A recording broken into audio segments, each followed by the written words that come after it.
¿Cuál es el estado actual de la cuestión sobre la constitución elemental de la materia? La fuerza y la energía, ¿qué entidad tienen? ¿Se puede hablar de forma primera?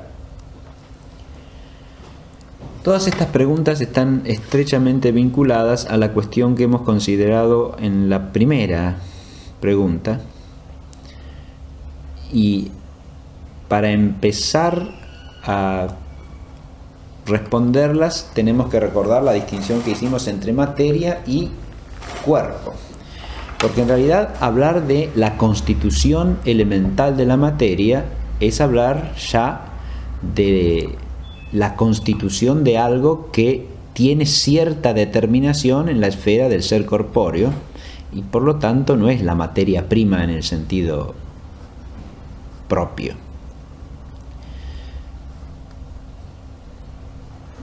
Esta problemática se vincula a la distinción que también expresamos al responder la pregunta anterior entre materia prima, según el concepto aristotélico que ha elaborado luego la escolástica, y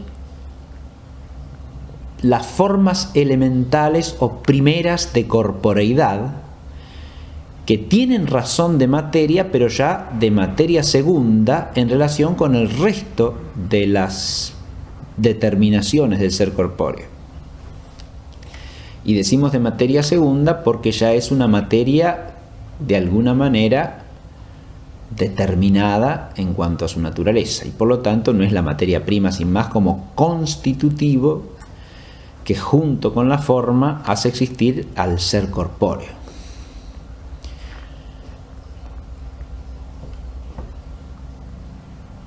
A la corporeidad en su forma más elemental o en su forma básica suele llamarse en el lenguaje de la física matemática materia también, pero advirtamos que ahí ya no hablamos de la materia prima. Cuando decimos la constitución elemental de la materia, estamos hablando de la constitución elemental de una forma básica de corporeidad y común también de corporeidad. Es básica en cuanto sirve de fundamento a otras determinaciones de corporeidad de orden superior, y es común porque está presente en todo lo que es cuerpo.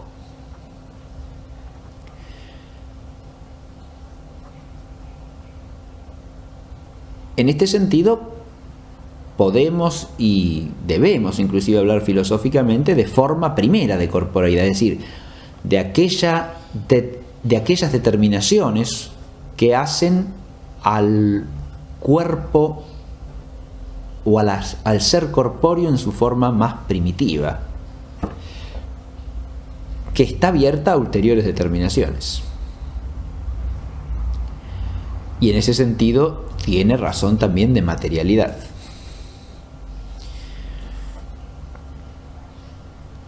Esta problemática tiene que ver con diversos planos de constitución elemental del ser corpóreo. Por un lado tenemos la constitución elemental a nivel de lo que llamamos elementos en la naturaleza, o elementos químicos, ¿verdad? Es decir, las variedades de sustancias simples que existen en la naturaleza.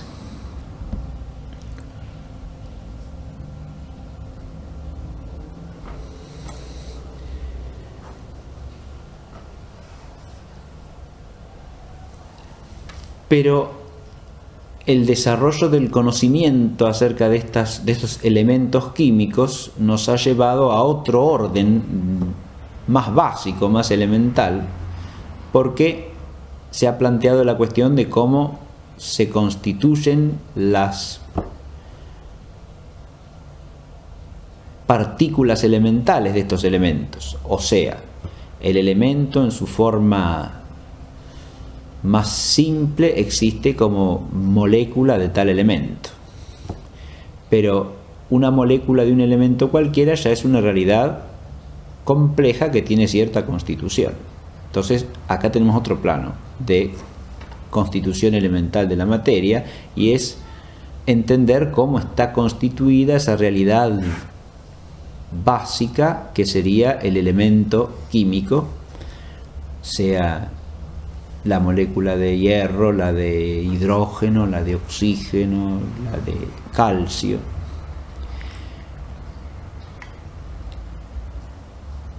Las partículas mínimas de cualquier elemento, que llamamos moléculas, pueden estar constituidas por un átomo o por varios átomos, según sea el caso en la naturaleza. De manera que cuando hablamos de este otro plano, estamos hablando precisamente de la constitución de lo que suele llamarse átomos, ¿no? O partículas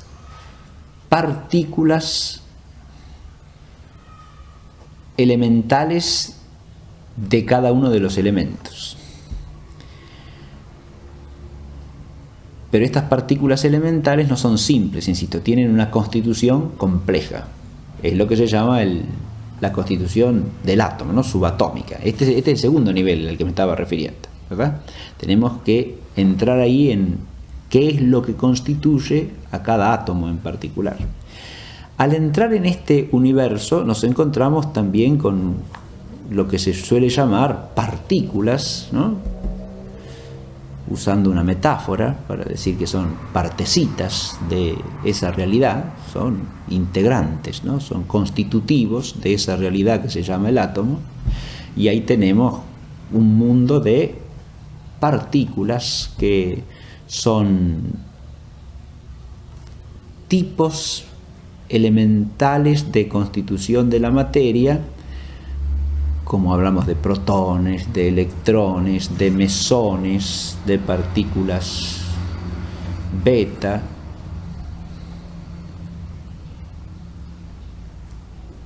neutrinos, positrones. Cada uno de estos constitutivos suele caracterizarse por su masa, por su tipo de carga eléctrica.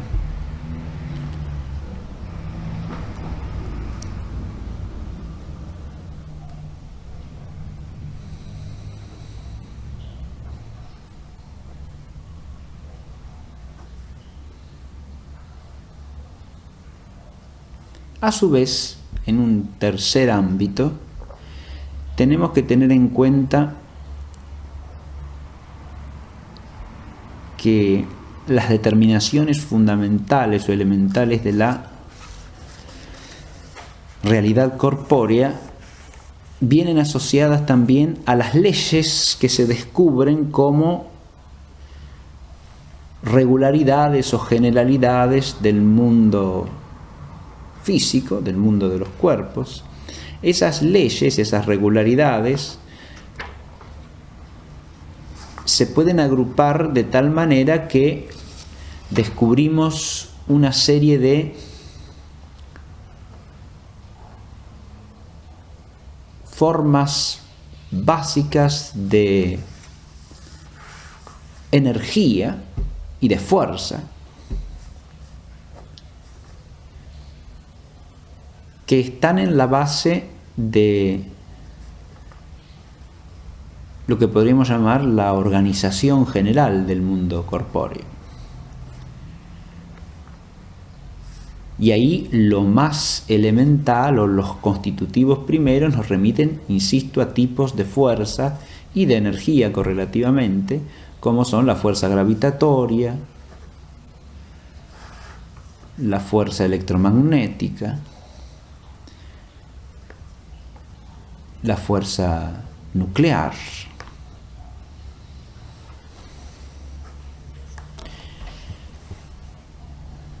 Asociadas a su vez a estas formas de energía y a cierto tipo de campo físico, o sea, de sistemas regidos por ciertas leyes propias. En estas tres direcciones hablamos de cierta constitución elemental de la corporeidad.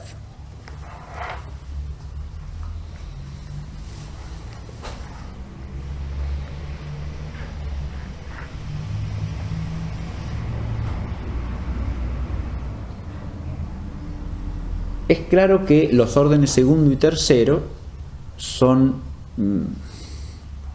más primordiales y por lo tanto más básicos que el primero que mencionamos.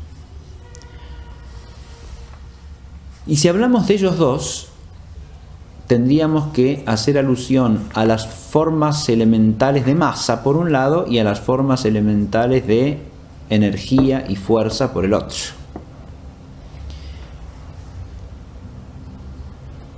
Lo que tenemos que tener en claro desde el punto de vista filosófico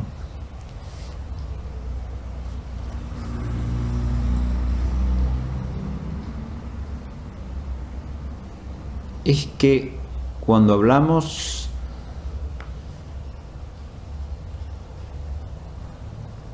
de estas entidades, estamos hablando del ser corpóreo.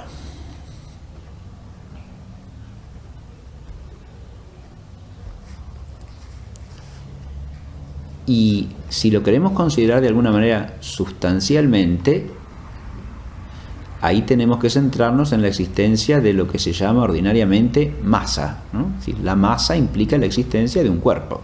Donde hay masa, tenemos ya un ente corpóreo. La existencia de entes corpóreos implica la posibilidad de ejercer algún tipo de fuerza.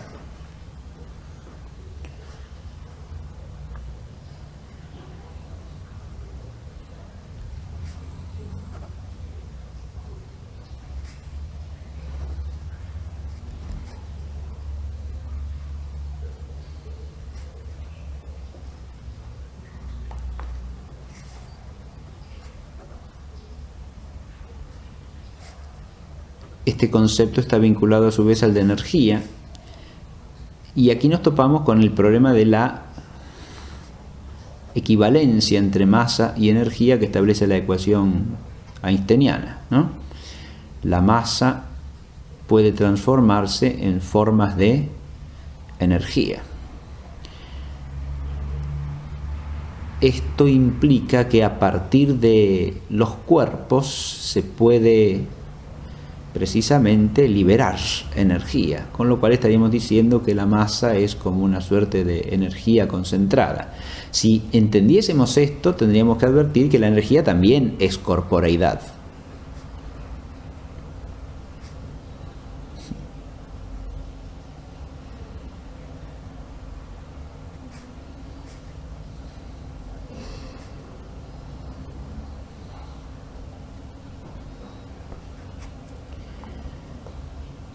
Lo que tenemos que tratar de evitar en toda esta esfera de consideraciones es a imaginarnos tanto la masa como la energía al modo de los cuerpos que caen bajo nuestros sentidos. Estamos hablando de las formas más elementales y básicas de corporeidad que propiamente no captamos sensiblemente, sino que captamos con la inteligencia, ¿no? Estamos internándonos en regiones de la corporeidad más simple, más básica y más común, dijimos, que son captadas primariamente por la razón, no por los sentidos. En ciertos tipos de experimentos de laboratorio podemos captar de modo indirecto, o llegar a cierta captación perceptual indirecta de efectos de estas realidades corpóreas elementales, pero esto de ninguna manera equivale a percibir con los sentidos lo que llamamos masa o lo que llamamos energía. Cualquier físico matemático nos podrá explicar que estos conceptos hay que entenderlos como conceptos fundamentales de la teoría con que contemplamos el ser corpóreo elemental.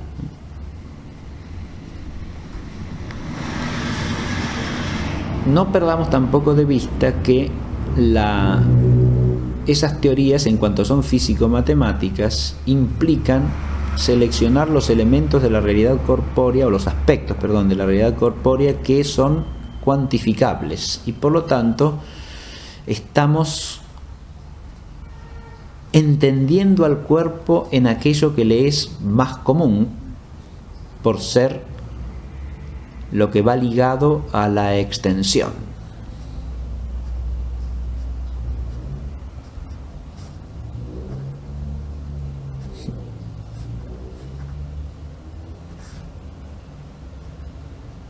O más ampliamente a la cantidad dimensiva.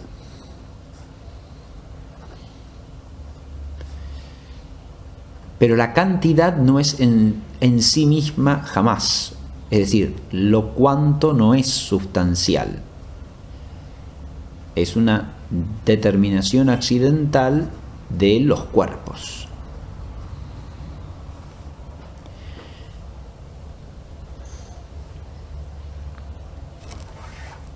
Para poder cerrar elementalmente esta serie de preguntas, digamos que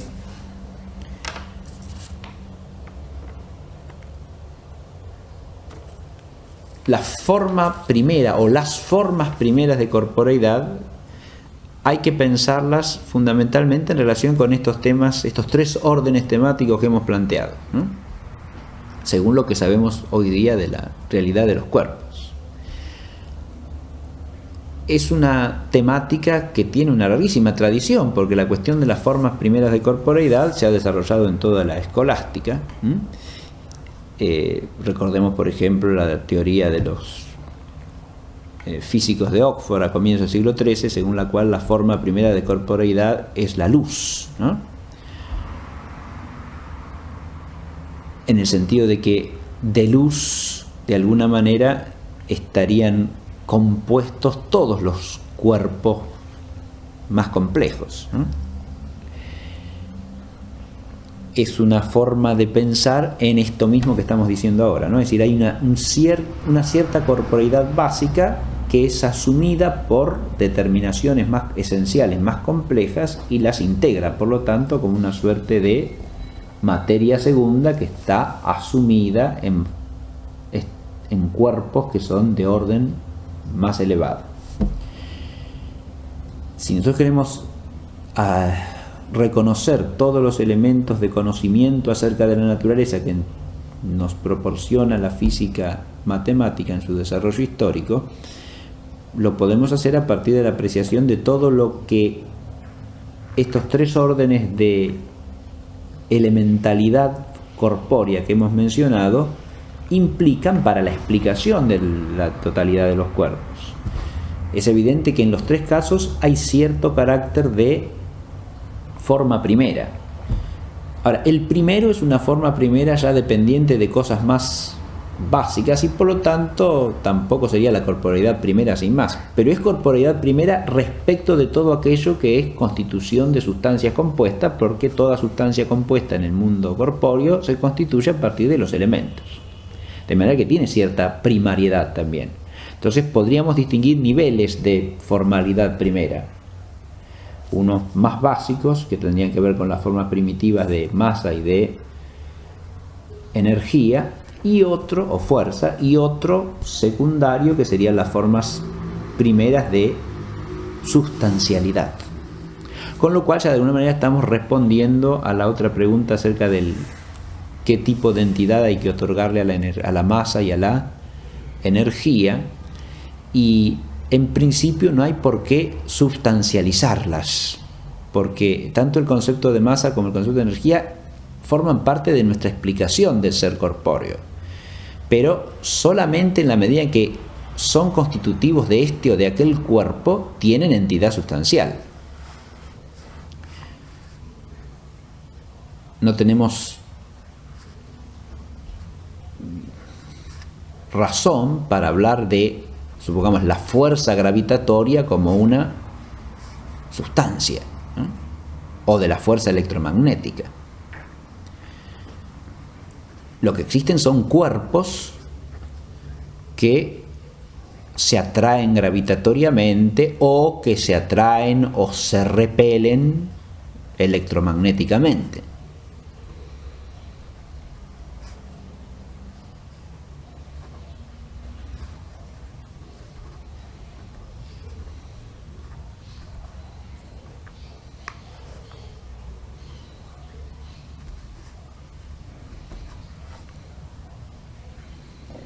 Hay cuerpos que tienen cierta masa propia y esa masa, bajo la acción de alguna causa, puede de algún modo transformarse o dar origen a cierto tipo de energía, generar cierto tipo de energía. Pero, de nuevo, no tenemos por qué sustancializar la energía, porque hay que ver qué clase de cuerpo tenemos al hablar de esa energía que se disipa o que se consume, según el caso, de manera tal que lo que no tenemos que hacer aquí es sustancializar sin más estas entidades, sino pensar siempre en que son formas elementales de corporeidad en la medida en que están constituyendo cuerpos. Con esto hemos contestado básicamente estas preguntas y esto lo podemos considerar más ampliamente en la clase que le dediquemos a la materia en particular, ¿no? O sea, al concepto de materia, y a comparar la concepción clásica de materia prima con el concepto de materia de la física matemática, que está abierta a ulteriores determinaciones. Y en ese sentido tiene razón también de materialidad.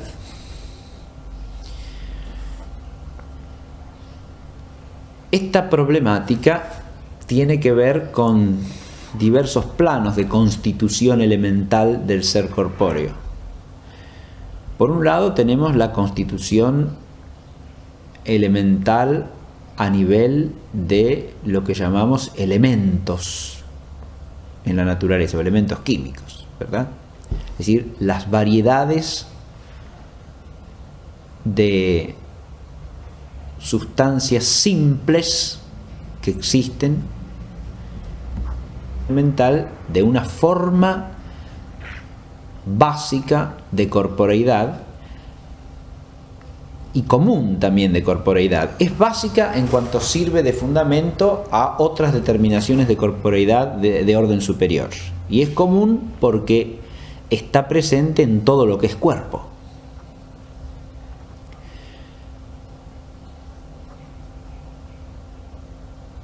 En este sentido, podemos y debemos inclusive hablar filosóficamente de forma primera de corporeidad, es decir, de aquellas determinaciones que hacen al cuerpo o al ser corpóreo en su forma más primitiva.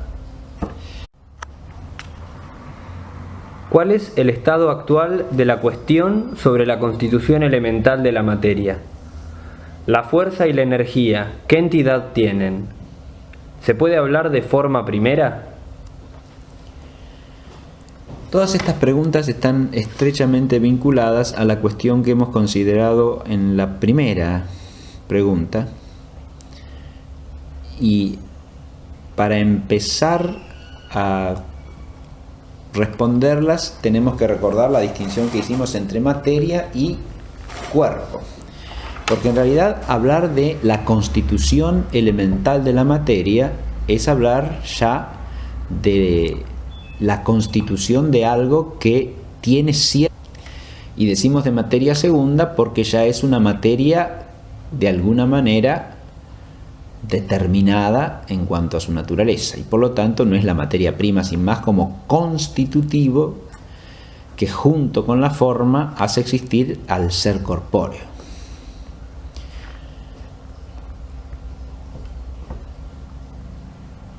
A la corporeidad en su forma más elemental o en su forma básica suele llamarse en el lenguaje de la física matemática materia también, pero advirtamos que ahí ya no hablamos de la materia prima.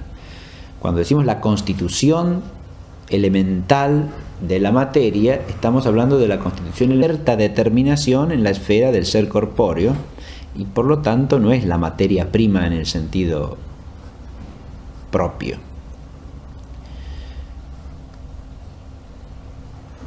Esta problemática se vincula a la distinción que también expresamos al responder la pregunta anterior entre materia prima según el concepto aristotélico que ha elaborado luego la escolástica, y